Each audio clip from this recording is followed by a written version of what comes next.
In one of the weirdest news stories I've ever heard, Tom Cruise has seen The Flash, and apparently, he loves it.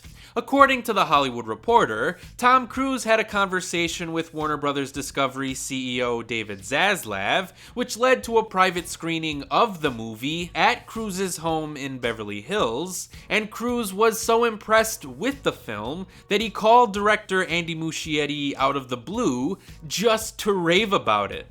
Apparently, Cruise said something to the effect of Flash being everything you want in a movie and the kind of movie we need now, which is just crazy. I mean, how good can this movie actually be? Warner Brothers refused to scrap it after several Ezra Miller controversies. James Gunn called it one of the greatest superhero movies ever made, and now Tom Cruise thinks that this is the film that we all need right now? I understand that Warner Brothers needs to make a return on their investment, and that's why they would refuse to scrap a $200 million film. I understand that James Gunn is in charge of DC, and he should probably say nice things about the projects that he's inherited, even if he did seem less enthusiastic about Shazam 2, Blue Beetle, and Aquaman 2.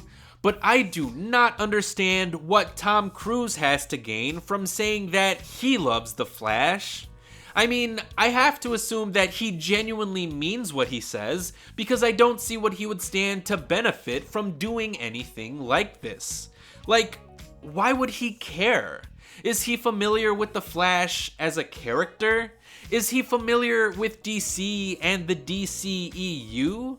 If so, what does he think about the other DCEU movies? I just have so many questions. But to be fair, Tom Cruise is a pretty weird guy. I love his enthusiasm for the craft of filmmaking, but I don't know much about his actual taste in movies.